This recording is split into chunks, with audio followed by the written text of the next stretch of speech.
I'm Matti-Jackson from c.matti Consulting. Thank you for joining me for Beyond the Looking Glass. Today we're going to talk a little bit about what's going on with our national finances, as well as the three largest domestic programs, which are Social Security, Medicare, and Medicaid. These three programs are huge contributors to our national, state, and local economies. They provide funds for seniors to live off of, but they're also providing funds for jobs in our local communities. When a Social Security beneficiary uses their benefits to purchase groceries in the local grocery store, money is flowing into our community from Social Security. When a beneficiary needs health care and they go to a local clinic or a hospital, Medicare funds are being used to pay for staff. On the flip side of this equation, you and I are paying payroll taxes and income taxes to fund these programs. So what happens when the demand for these programs goes up? Well, either our income taxes must also go up, or the amount of money that's being provided to the beneficiaries or the level of coverage must go down. This has an effect on our local economies. Today, we're going to take a look at what's going on with the national debt, what's going on with the sustainability of these programs, and a few local impacts. This presentation was provided for senior service providers. However, there's information in here that's relevant to everyone, and I hope you enjoy it. In order to see beyond the looking glass, we must first look squarely into it. So section 1 of our presentation, we will take a good look at what's going on with the status of our nation's finances. So this first slide comes to us by way of the Congressional Budget Office, and they prepare this information for the public to be aware of what's going on with our national finances, but also for Congress as they begin to negotiate the upcoming budgets. And so what you see here is that in 2016, we had spending of $3.9 trillion, but our revenues were only $3.3 trillion. So we had a deficit of $600 billion in 2016. To take a little closer look at what's going on here, all of the green shaded areas on the spending diagram are mandatory spending. And what that means is that the benefits and eligibility are defined by law. So it's very unlikely that these will change very much unless policymakers also change the law. Discretionary spending is over here in the blue, and that was about $1.2 trillion of our overall expenditures in 2016. And then up here, you see this net interest of $241 billion. That is the amount of money that we pay to cover our interest payments on the debt that we as a nation hold. Over here with revenue, you see that the highest level of revenue was from individual income taxes at $1.5 trillion. This was followed by the amount that's paid by the employer's employees through payroll taxes at $1.1 trillion, then corporate income taxes, and other. And other is a conglomerate of estate taxes, gift taxes, custom duties, and other fees and fines. This next slide takes a look at our debt, and it's provided to us by the Congressional Budget Office, and it takes a look at our debt in terms of gross domestic product, or GDP. GDP is a way to measure the economy, and it's a good way to look at how we are doing. And so if we take a look at this slide, we see that over a 50-year period, the average level of debt held by the United States was about 40% of gross domestic product. There was only one other time in history where this exceeded 70% of GDP, and that was during World War II. At the height of which it was 117% of GDP, which basically meant our debt was higher than our production.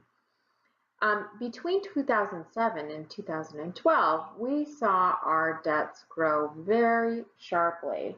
And according to the Congressional Budget Office, this was resulting from policy responses to the recession. By the end of 2017, we expect our debt to be 77% of GDP, and the trajectory of this is that it will continue to grow sharply in the out years. So why is our debt growing so much? Well, this slide also comes to us from the Congressional Budget Office, and if we take a look at what we expect to see under current law coming in as revenues, we see a fairly flat line of revenues coming in over the next few years, whereas we see the expenditures continuing to grow under current law. So basically our expenditures are outpacing our revenues, and this has been in play for quite some time actually, but it's projected to get much worse under current law over time. So basically something must change. So this next slide takes a look at our forecasted federal expenditures for the United States, and basically what we see is discretionary spending and other mandatory spending are both projected to go down over time, whereas spending on major healthcare programs and Social Security are expected to rise. We are also expected to be paying more for interest over time as interest rates rise. And now we take a look at our forecasted federal revenues, and basically what we're going to see here is that the only revenue that we expect to increase is individual income taxes. And the reason for that is that the Congressional Budget Office is making some assumptions about tax brackets. So we know that our participation rates in the workforce are expected to decrease as baby boomers retire. But there's some projections in here that assume that the more junior employees will continue to rise in their pay scales and therefore rise in the tax brackets that they're paying their taxes on. And so therefore it is expected that our income taxes will continue to increase. Payroll taxes, corporate income taxes, and other are all expected to decline over time under current law.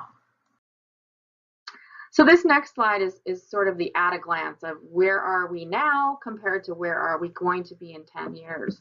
And so if you take a look at 2017, our revenues are 17.8% of GDP, our expenditures are 20.9% of GDP, and we have a shortfall of about 3.1% GDP. And we're going to get into dollars and what that means in just a few minutes. By 2027, our revenue is only going to grow to 18.4% of GDP, but our expenditures are expected to grow to 23.9% of GDP, and this increases our shortfall and makes it become 5.5%. So the question is, what in the world has our federal government been focusing on? How can it possibly be that we have these mountains of debt in the background? And what in the world are they focusing on here? Well, the reality is that they've been focusing on low interest rates. And low interest rates allows us to have more debt, but pay less on a regular basis for that debt. So for example, if I have a Visa card and they call me up and they say, I appreciate you. You have a lot of debt with us. You're a good customer. You pay your debts on time. I want to lower your interest rate. I can go out and incur more debt, but still have my payments on a month-to-month basis be very similar to what they always were.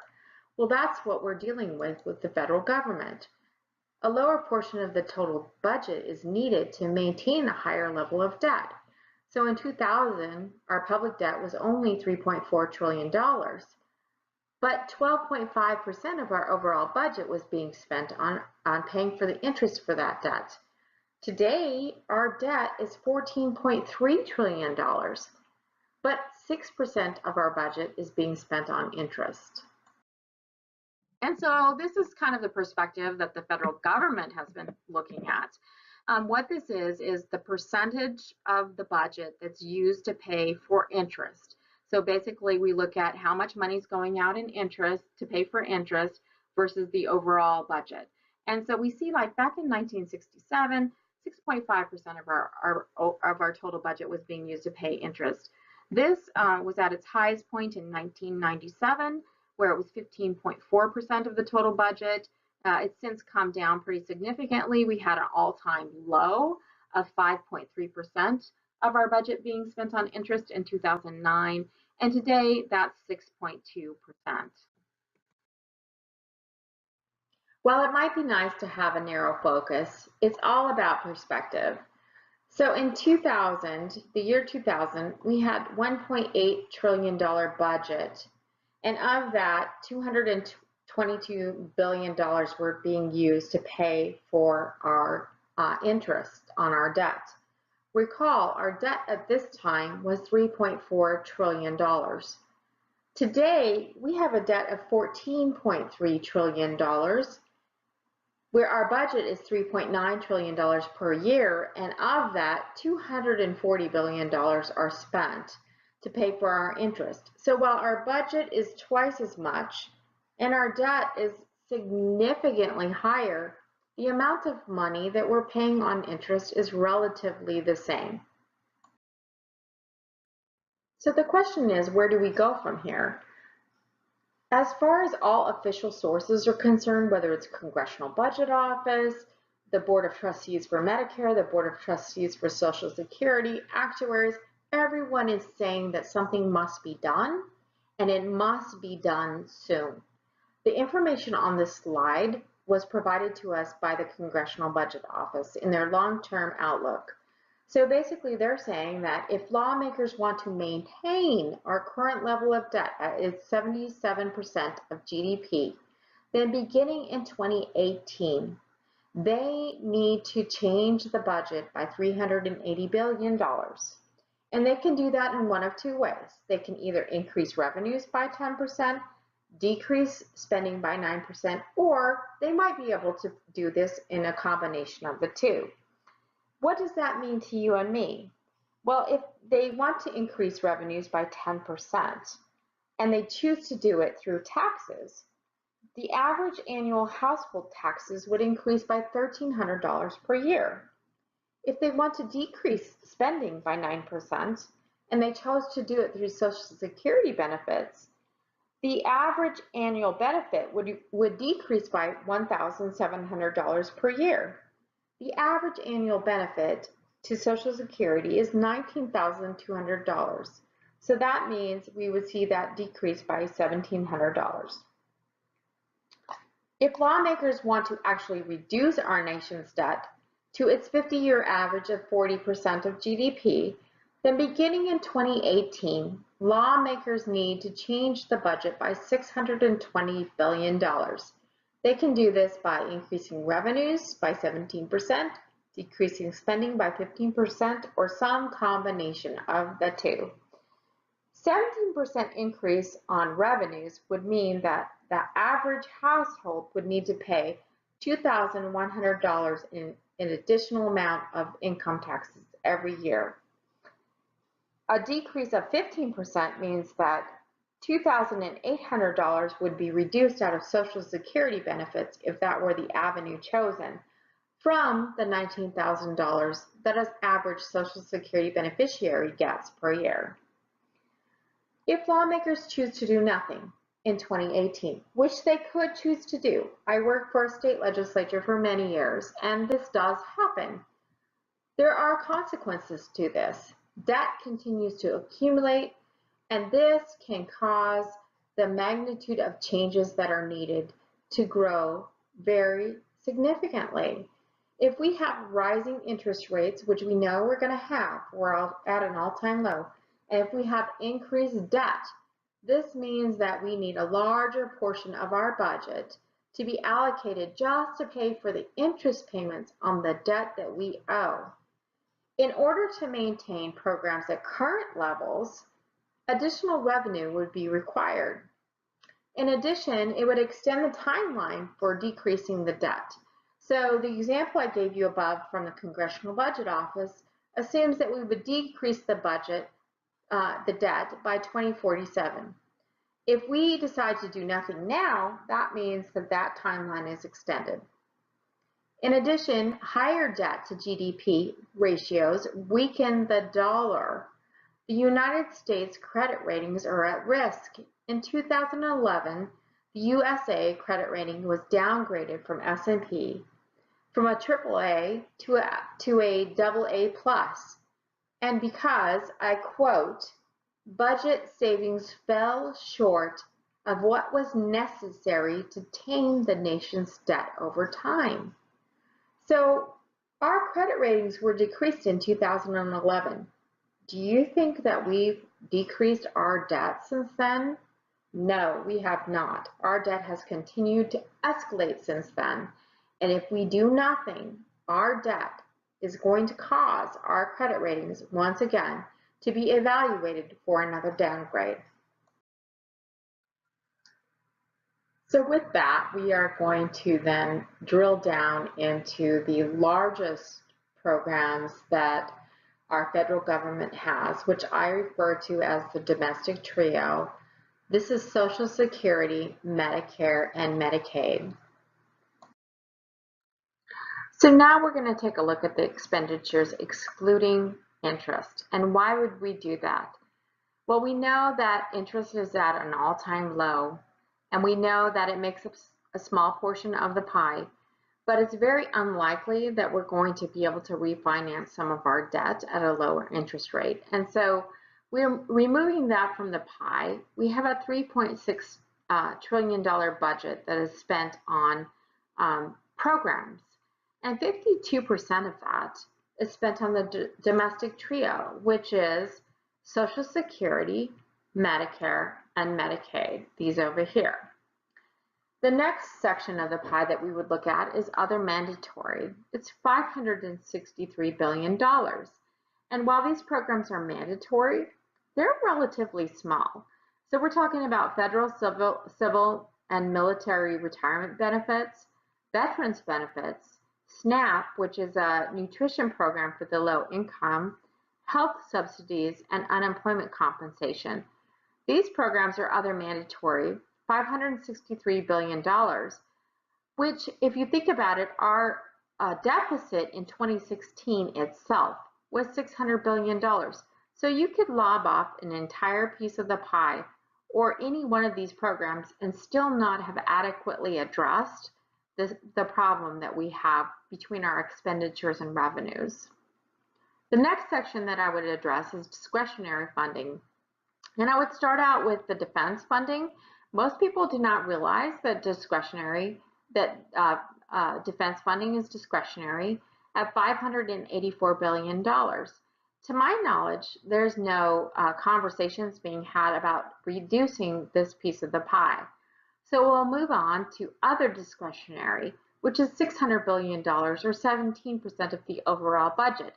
That includes education, and veterans benefits, supplemental security income, and housing programs. And once again, this piece of the pie is made up of many smaller programs, which that if you lob the entire program off, it wouldn't make any difference, particularly in the reducing the deficit that we had. And you could actually lob off the entire piece of pie and barely make a dent in it. So while our domestic trio is 52% of the overall program spending that happens on our federal level, it's 81% of the mandatory programs. So we spend $2.4 trillion on mandatory programs, and Social Security, Medicare, and Medicaid make up the bulk of that. So next we're going to go into the domestic trio, and we're going to talk about how it affects our seniors particularly, but our economies as a whole, and the individual companies in our communities that are providing services to seniors. And we're going to start out with Social Security. So we know that there are 60 million beneficiaries on Social Security. Most of those are senior citizens. 44 million beneficiaries are age 65 and older. Another 5.3 million have retired early and they're 62 to 64 years old. The average benefit for the weighted average is about $1,300 a month. However, if you're just a retirement beneficiary, not weighted average, it's around $1,500 to $1,600 a month. 31.6 million seniors rely on Social Security for half or more of their annual income. If I had to rely on Social Security for half my income and I was a single person, my total income for the year would be $32,600. If I was a couple, an elderly couple, my total income for the year would be $51,600 or less per year. 15.5 million seniors rely on Social Security for 90% of their total income. If Social Security was 90% of my total income and I was a single person, my income per year would be $18,133. And if I were an elderly couple, it would be $28,666. So what are these Social Security benefits used for? Well, they're used to pay for medical, for Medicare Part B and D premiums and out-of-pocket costs, and they're used to pay for shelter and food costs. So that leads us to Medicare, where we have 57 million beneficiaries in the United States. 48.2 million are beneficiaries age 65 and older. The annual median income for a Medicare beneficiary is around $26,400 per year, and that is for a single person, not a couple. Most have modest savings. 91% have a modest savings account of $72,000 or so, and many have home equity. 79% have home equity with a median of around $86,000. Our government is spending around $10,000 a year on individuals for Medicare expenses that are age 65 to 84, and around $17,000 a year for those who are 85 or older. As far as cost to the actual beneficiary, in order to be on Medicare, you've got to pay your Part B and D premiums, and you've got to pay your out-of-pocket expenses and deductibles. So those individuals are paying about $7,800 to $1,100 or so a year to cover their medical costs. When you think about it, and their income is $26,000 a year, that is a significant portion of their income that's going to medical, even though it's Medicare. However, without Medicare, most seniors could not afford health insurance. A mid-tier silver healthcare plan for a 60-year-old would cost around $27,000 a year. And while they would probably qualify for tax credits, they would have to pay for these out-of-pocket costs and their premiums up front and get the tax credit afterwards. And so if you're on $26,000 a year and your medical expenses are $27,000 a year, that leaves you nothing for food, shelter, and other expenses. Typically also I want to point out that Medicare does not pay for the room and board of providers who are taking care of our senior citizens. So if you're a provider of assisted living or a skilled nursing facility and the individual is in need of some shelter and food for long-term care, Medicare doesn't pay for that. They expect you to get that compensation out of the individual's Social Security benefit.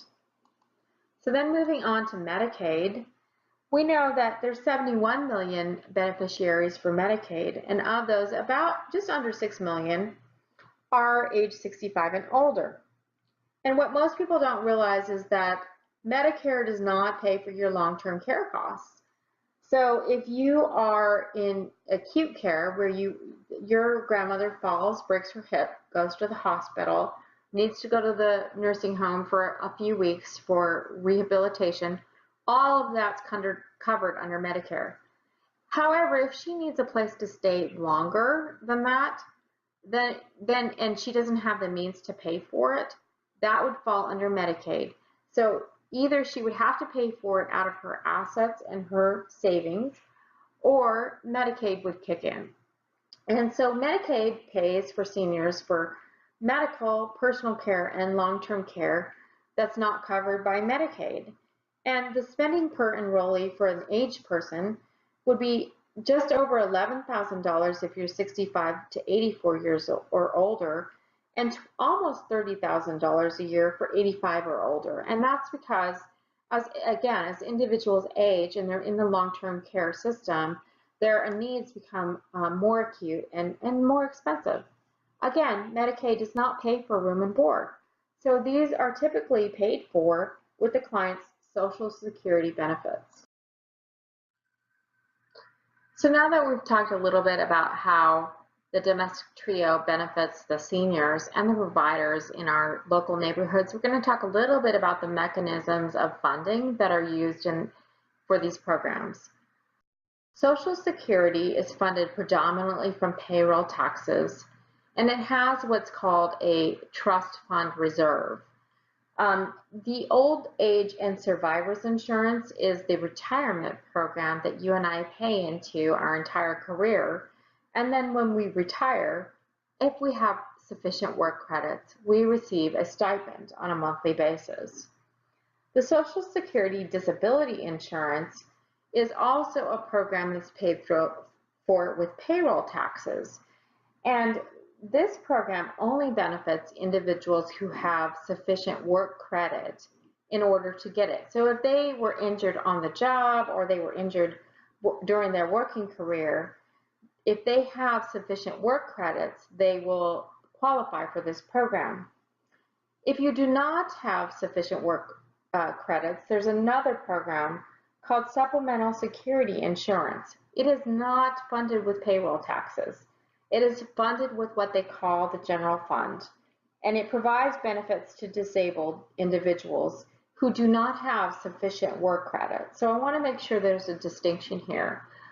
Today we're talking about Social Security disability insurance, which is only provided to people who've paid into the system where they receive the benefits from. Medicare is funded from a variety of sources. It does have reserves in trust funds. So the hospital insurance, or what people commonly refer to as Part A, is funded predominantly from payroll taxes. The supplemental medical insurance, which is Part B and D. Part B is your outpatient and provider expenses. Part D is your drug expenses. Part A is your hospital expenses or acute care. Part B and D are funded from predominantly general funds, which is basically our income taxes that go into the general funds, but also from premiums that are paid for by the beneficiaries who benefit from this program. Medicaid is funded with federal and state general funds, so not from any particular dedicated fund source. They have no federal reserves. Federal Medicaid medical assistance percentage varies by state and by eligible populations. And in 2014, the Affordable Care Act expanded Medicaid to low-income adults without children. States that accepted this proposition and agreed to do the expansion were eligible for an enhanced federal match on that population. So Washington State's federal match, for example, is 50-50. So they pay 50% and the federal government pays 50% on most of its population. But the expansion population is currently at 95% paid for by federal government and 5% paid for by Washington State. And this will phase down to 90% federal and 10% state in 2020. So how much does the domestic trio actually affect our local economies? This slide takes a look at what's going on in Washington State, and what we see is that on a state level, about $33.4 billion a year of federal funds are flowing into the state. And this information is available on a state level. It does require some digging, but it is available. Of that, $22 billion a year is being spent on individuals who are age 65 and older. And these benefits are what these seniors are actually living off of. So it includes their medical and long-term care expenses, but also a predominant amount of what they use from their Social Security benefits to buy goods and services to live on a daily basis. So now we're going to go down a little bit into the details about the programs that have reserves. And what that means is that basically you and I are paying our payroll taxes, and these are dedicated funds. And so any funds that are not used to pay out in benefits are then held in a trust fund or a reserve until such time that they are needed. And so the idea behind this is that these programs are entitlements. So when you reach a certain age and you meet certain criteria, you are entitled to this benefit by law. So actuaries recommend that we maintain a reserve equal to or greater than 1 full year of the program's expenditures. For Social Security, the retirement program or the old age and survivor program, 85% of its program is from payroll taxes, and then a portion of it's from interest earned, and I want to talk about that just a little bit. So the idea is that as you have money in these reserves and it's sitting there, it's like a savings account, and it earns interest. And then the government then turns around and uses the money that it makes off that interest to pay back into the program and help fund the program benefits. So what we see with the Social Security retirement program is that currently it has 3.5 times its current annual costs. So from an actuarial perspective, that's pretty good. So that means that if it had no revenue for 3.5 years, it could run off of its reserves. From the disabled workers' perspective, we only have a fifth of a current year cost in reserves, and so they couldn't even survive a single year without the reserves that they have. So basically, we see that expenditures exceeded revenues by $28 billion, drawing down the reserves, and this was in 2015. To postpone full depletion of this program, the Bipartisan Act of 2015 has temporarily transferred some taxing authority for payroll taxes from the retirement program to the disability program, and that's helped prolong this program at least for another few years. Medicare Part A hospital insurance is very similar, and they are starting to deplete their reserves. And in 2015, we saw them go down by $3.5 billion. This is not the same for Medicare Part B and D because they're paid predominantly for out of general funds and premiums that are paid by the beneficiaries. They do not receive funding from payroll taxes. So while they do have a reserve, it's not at risk like the other reserves are. And so basically what we know is that we have these programs that have reserves, and the reserves are scheduled to become depleted over time based on current law and the benefits that people are receiving. And so what does that mean? Well, if the program reserves become depleted and the programs continue to overspend, it means that the amount of money or the level of benefits that is being provided in the programs must be reduced in order for the program to survive. This illustration comes to us via the board of the Medicare and Social Security trust funds.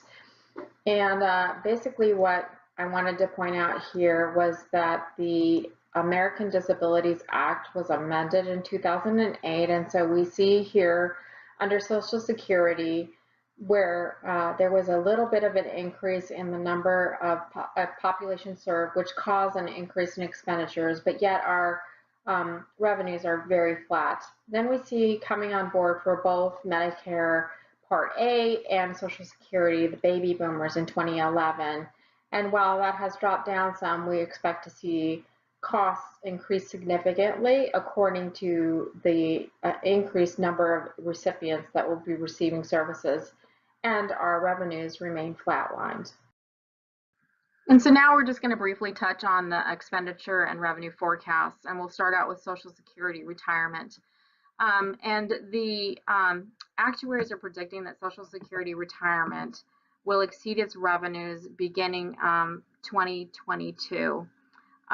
one of the things that I want to point out with this, though, is that we are currently here and we are seeing that the revenues and expenditures are getting closer and closer together and pretty much ride on each other throughout the trajectory of until 2022, where the expenditures exceed revenue. So it's really not that, it wouldn't take that much to throw it out of balance. The Board of Trustees predicts that the depletion of reserves is would be by 2035, and the CBO predicts depletion of reserves by 2031.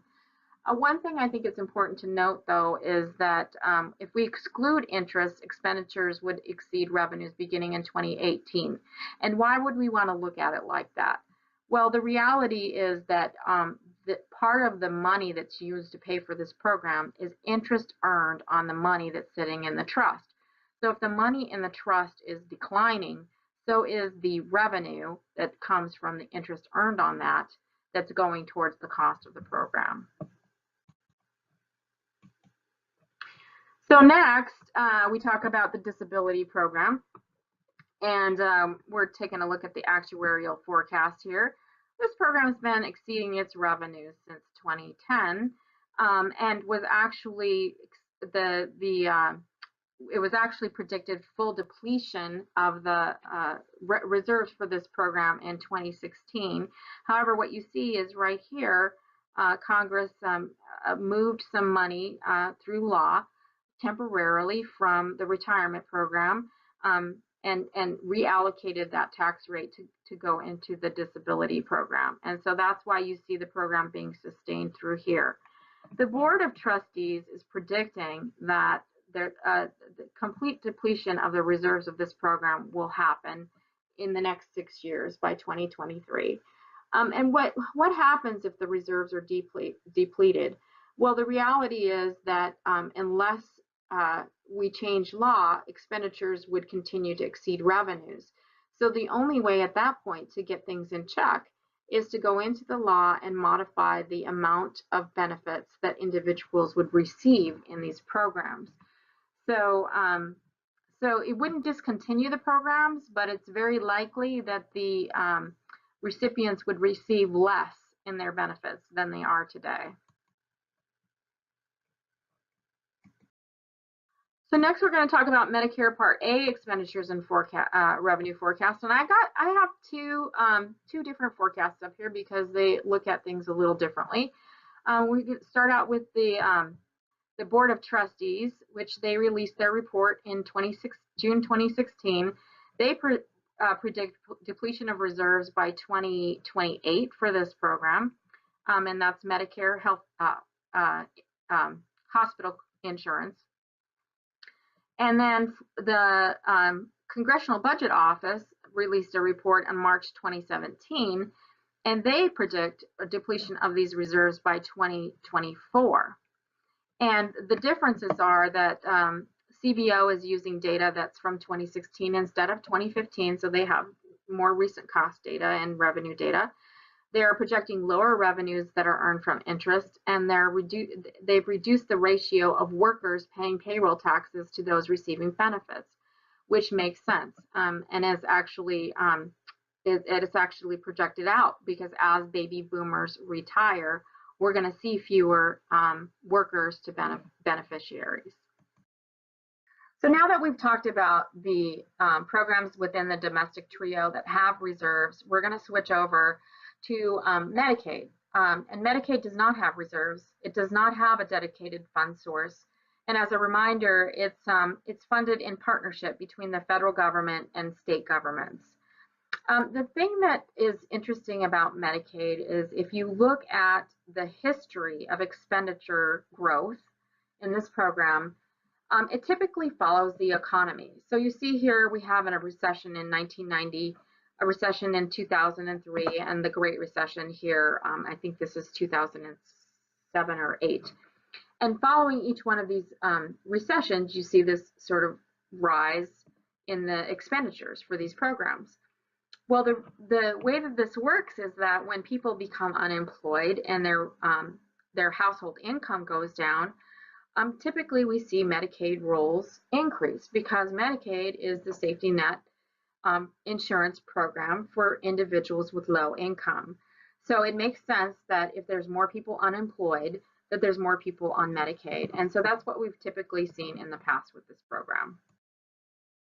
And so taking a look at current expenditures and as they project out into the next 10 years, we'll first take a look at what's going on with the projections on federal expenditures. This is a continuation of the graph you saw on the previous slide, and you see the recession bubble, the Great Recession bubble right here. And then you see this sort of surge of expenditures right here. And so we're in 2017. The current expenditures for this program are $389 billion, and this is expected to grow to $650 billion by 2027 from a federal perspective. If you look at the portion of the state and federal match put together, this program is projected to become a $1 trillion program by 2025. So what happened? In January of 2014, the Affordable Care Act provided states with the authority to expand Medicaid coverage to low-income adults. 31 states are currently participating in that, and Washington, D.C. And part of that expansion is Washington State. 11.2 million individuals are in the new expansion group, and this is twice as what was projected when the program was originally enacted by Congress. And it is projected that this caseload will become 13.2 million individuals by 2025. Federal participation on the expansion population is currently 95%, and this becomes 90% in 2020. But it was 100% when the program first started. And so if we go back here, we see that overall, the federal government was paying about 58% of the total Medicaid costs, and the states were pitching in about 42%, and that was around 2013. We are seeing this grow now, and we expect it to become 61% federal and 39% of state funds by 2025. This was reached a heightened point in 2016, where the federal government began matching at 100% the expansion population, so 63% federal and 37% state. Federal expenditures on the expansion population were $58.1 billion in 2015, and this is projected to reach $103 billion by 2025. Now, the significant part about this population is that it's expected that right now the penetration rates are pretty high because there was many people who were uninsured. But it is expected over time that this program will level out and that we will not see this continued trajectory of growth of cost in this program. Also, there are many arguments that states are putting forward, particularly right now, but also advocacy organizations that are providing information about the fact of costs that are happening in hospital emergency rooms and elsewhere declining in conjunction with this increase of the coverage of individuals on Medicaid. That remains to be seen, but there is definitely some preliminary information out there and discussions happening about that now. To take a look at what's going on in Washington State, what we see here is our expenditures are now $10.9 billion for Medicaid, and this is opposed to a 5-year average from 2010 to 2014 of $7.4 billion. So here we are here, it's kind of flat. We see this little bit of a drop where the state did some refinancing of personal care options, and then we see this pretty big incline. Typically, we have been a state that's matched about 50-50 with federal government, but with the expansion population as well as our new community church first choice program, we are now matched at about 65% federal. As far as the Medicaid population in Washington State is concerned, Washington State predicted that there would be 328,000 additional people added to the rolls by 2018. Well, it's not 2018 yet, it's February 2017, and enrollment is 62% higher per month than was anticipated and that existed prior to the expansion. So the total new expansion adult population is over 600,000 individuals. So pretty much twice what they had actually predicted. I have here the non-expansion population down here on the bottom because I did want you to be able to see the sort of the blip of the recession happening here. We did not have a decrease. We've had an increase. We have a continuously increasing caseloads. And then our expansion population, which rises and then sort of flattens out. And you put those together here, we had a 1.1 million people on our rolls in January of 2013, and it's projected by 2019 to be close to 2 million. So next we want to get into some very preliminary cost estimates of what the Medicaid expansion is costing in Washington State. And we'll start out, we're looking at what they call CMS 64 reports, which is data that's reported to the federal government by the state of Washington. It's very, very preliminary. It's subject to change. So all the estimates on this page are unofficial and preliminary. As far as the caseload's concerned, that's coming from Caseload Forecast Council's published documents, except for the 2020. Because they don't go out that far. So you see that I've flatlined that to 2019. In 2014, federal fiscal year 2014, we see that the federal government spent about $1.4 billion on the Medicaid expansion in Washington State, and 100% of that was federal funds. In federal fiscal year 2015, that was about $3 billion, and that, again, 100% federal funds. And so if we get down into the graph down here, we see that the first 2 years were totally federal funds, and these are actuals based on CMS 64 reports.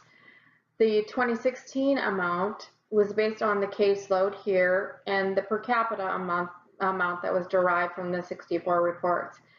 This per capita of $5,500 a year is a little bit low compared to what I've seen in the actuary reports for the nation, where it's closer to $6,500 a year. But assuming that Washington State may be less than everywhere else, this would be an unofficial look at that. So approximately $3.3 billion in 2016.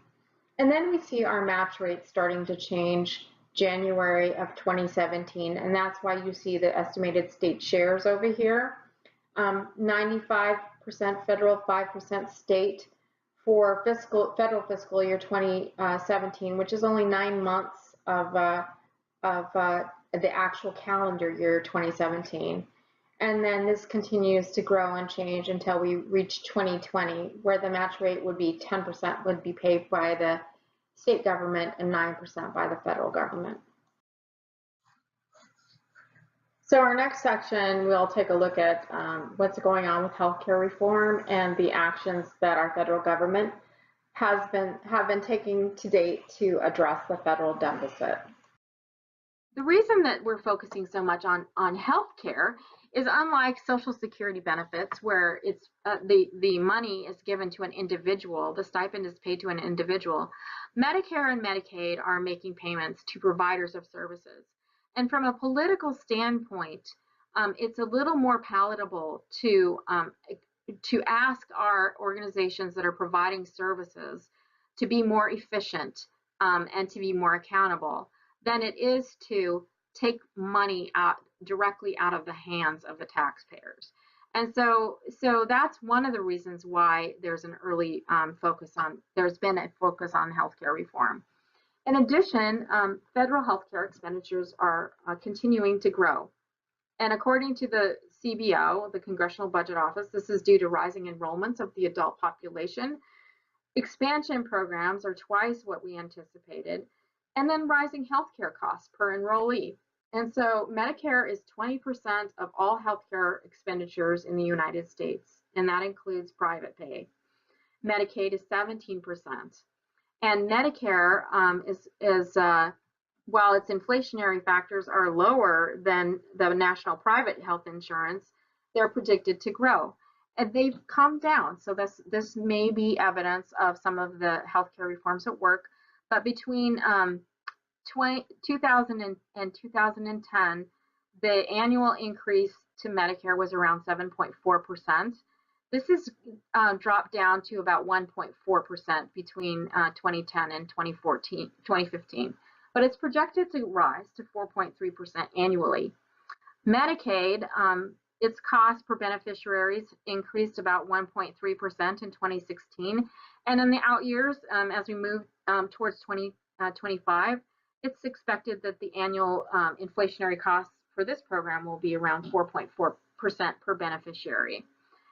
As compared to national private health insurance, the increased cost per beneficiary was 3% for each year between 2010 and 2015, and it's expected to be 4.8%. So yes, Medicare and Medicaid are not as expensive as our national, the rest of the health coverage that's provided nationally, but they're still a concern for our federal government because they are growing faster than our GDP. Drug costs are the biggest contributing factor right now to the cost per beneficiary increases. So the next thing we want to talk about is the fact that the healthcare costs are a significant part of the federal deficit and the growing debt that we are facing over the next 10 years. And so if we look at our expenditures, right now they're about $3.8 trillion. This is expected to grow to $6.5 trillion by 2027, whereas our revenues are $3.3 trillion and are expected to only grow to $5.1 trillion. So we have an increase of outlays of $2.7 trillion. And of that, the domestic trio is making up 62% of it. 31% of it is healthcare programs. And outside of that, we have a significant portion of this being made up from the cost that we're paying on interest for our debt, and that is primarily due to increased interest, the higher interest costs. As far as revenues are concerned, recall from an earlier slide that the increase in revenue that we expect to receive over the next 10 years of $1.8 trillion is predominantly coming from our individual income taxes. So this is another slide coming to you by way of the Congressional Budget Office, and this is taking a look at our long-term outlook. And basically what you see over here is that we have a significant portion of our problem as far as growing debt and deficit are concerned that's contributed to aging, and a littler portion of the problem that's considered to excess cost growth. And if you take a look at the two programs separate of healthcare, which would be Medicare and Medicaid, and then Social Security, Social Security is predominantly an aging cost, where healthcare is a combination of aging and spending. I would point out, however, that Social Security has been held fairly flat in the last few years.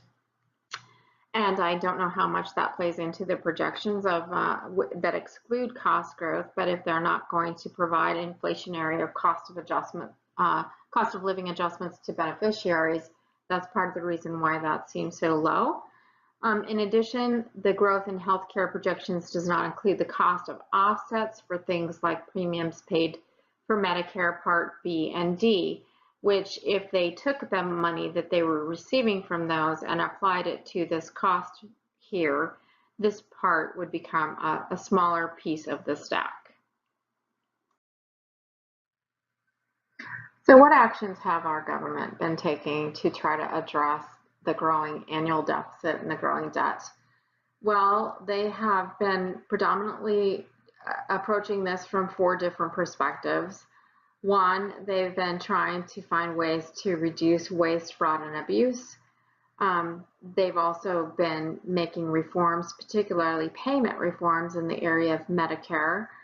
There are several initiatives that have been funded to try to come up with projects or demonstration payment models that hopefully would reduce the costs over time. And then the last area would be capping growth in programs. So as far as waste, fraud, and abuse is concerned, the 2015 recovery audit contractors which are predominantly audits of Medicare, returned $441 million. And in 2014, this was about $1.6 billion. So if we assume that this program would reduce costs by $441 million per year, we could project that these audits would save us about $4.4 billion over the next 10 years, so by 2027. As far as Health and Human Services are concerned and the Medicare reforms, they're projecting that they have spent less, about $473 billion less on Medicare from 2009 to 2014 than in the previous 5 years. And so if you project that over 2027, this could reduce outlays by close to $1 trillion, $933 billion. The Medicare and Medicaid initiatives are currently a cost. Right now, they cost about $1.6 billion a year.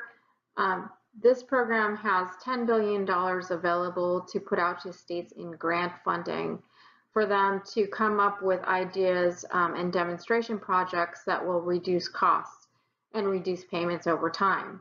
So far, they've allocated about half of that, so I want to say around $4.6 billion out to the states. If they allocate all of the grant funding out, then we would see this $1.6 billion a year cost grow. But right now, there's not savings projected for this for the initiatives, although the goal is that over the long term that they would create savings. And last but not least, we've seen Social Security benefits remain flat despite rising out-of-pocket medical expenses. And to go back to the previous slide, it's odd to have these cost increases in Medicare with medical inflation considered, but not have some corresponding cost increases in Social Security that would do the cost of living adjustments for the beneficiaries who have to pay for these out-of-pocket expenses. So we're taking a look here at what the projections are based on the information that we have so far.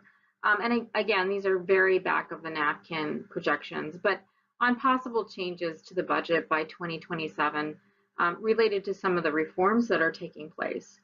And what we're finding is that while there's many good reasons to do healthcare reform, there's many good reasons to have person-centered care, it's not going to bring our nations into financial security.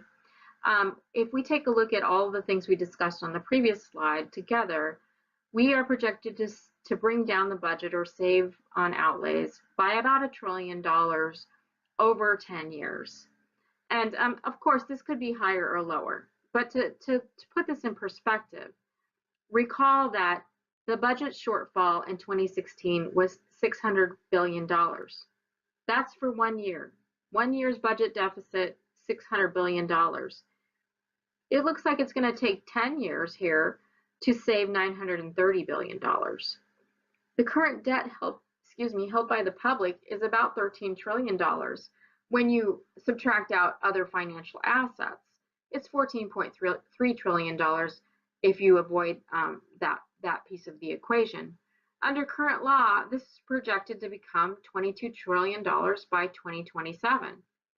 And the CBO is telling us that we have to make an annual policy change of no less than $380 billion a year in order to maintain our current level of debt. That's per year, where we're looking at a savings projection over 10 years for all the reforms. If we want to get our debt down to the national average, it's $620 billion per year. And so based on preliminary information about and cost projections, savings projections from some of the reforms that are taking place, it seems very unlikely that healthcare reform is the answer in total to the current fiscal situation for our nation. So the reality is that we have a growing problem in the United States, and what you're looking at here on this graph is the projected population growth through 2030. 2017 is right about here. And so, you know, given the size of our nation, it doesn't really look like our population's growing that much. However, if you look at what's happening underneath this, and what we're looking at down here below is the percent change from year to year of a couple of cohorts that are in this overall population. So we have two cohorts that we're looking at. One is ages 20 to 64, and we consider this the working age population, and one is age 65 and older. And so what you see is that from year to year, our aging population is increasing, and it's staying big for quite some time. Whereas our working age population is not growing at all. It's very, very flat. And so what we know is that we have a declining ratio of workers to beneficiaries. In 1970, there were 4.6 workers paying into the payroll system for every one beneficiary. In 2015, that was 3.1 to 2. I'm sorry, 3.1 to 1. And in 2030, that's 2.4 to 1. Every day between now and 2030, there's 10,000 baby boomers in the United States turning age 65. And so from a practical perspective, what does that mean? That means that there are many individuals that are leaving the workforce, and as they go, these are long-term career individuals with seniority and well-paying jobs. The payroll taxes are going down, and the income taxes are likely to go down as well. Unless baby boomers have significant tax deferred investments that they're going to be tapping into that would then backfill some of these taxes that we're losing from income taxes, we can expect our income taxes to decline from a global perspective. On the flip side of that, we have less revenue coming in with more junior workers paying less payroll taxes and less income taxes. We have our rolls for Medicare and Social Security are increasing significantly. Many, if not most, of the individuals as they turn age 65 are joining Medicare and Social Security. So now we'll take a quick look at Washington State's population and what's going on there. And what you see here is that, you know, we have a pretty significant trajectory of growth in Washington State over the next 20 years or so. But when you take a look at what's underneath that, and this is not percent change from year to year as we did with the National Population Review, but this is actual counts of people projected in millions. So what we see here, though, is we see this cohort of 65 and older is growing, and the working population of ages 20 to 65 is pretty much flatlined. So we see this the gap between the number of workers and the number of beneficiaries is decreasing to the point where we are concerned about the number of individuals who are working and paying into the system compared to the individuals who are retiring and benefiting from the system. And so in looking at this data, in 2001 in Washington State, there was a ratio of 2.9 working age adults for every one person who's age 65 or older. Today, that's 2.1 to 1.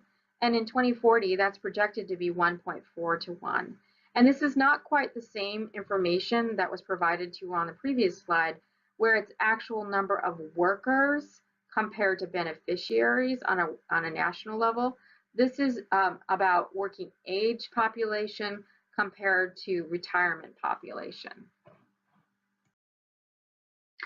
And just to look at what's happening with the population age 65 and older, this is significant to individuals, organizations who are providing services to the aging. What you see is here we are in 2017. We have about 1.1 million individuals that are 65 and older. But the bulk of those individuals are the 65 to 70 age group. And we know as individuals age, their long-term care needs become more acute. And so what we see is that by 2021, the um, the the bigger population of 65 and older is this group of 71 to 80-year-olds that have potentially have higher care needs than the 65 to 70-year-old population. And then we see out here in the out years, 2032, the number that are 81 and older surpasses the younger age cohort within that group. And the reason this is important is it just helps for planning purposes when you start thinking about what is the populations in our long-term care environment going to look like in the future. And so here we are. It's time for change. This is our last section. Big change is absolutely inevitable. Something must happen. And so it's time for us to have courage. We need to have courage. And my parting wisdom is this is everybody's problem. There is no riding off into the sunset. Baby boomers who are trying to work out their last few years and retire and move on, this is still your problem too. If revenues change, you know, we've got a couple scenarios. Income taxes, if they're raised, it impacts you. It may impact taxes you pay on your retirement. It may impact it impacts the individuals you know, so your family and friends and loved ones. Payroll taxes are raised, it impacts you and your employees. So maybe you're going to retire, but you have staff who are remaining in the building who will end up continuing to pay higher taxes.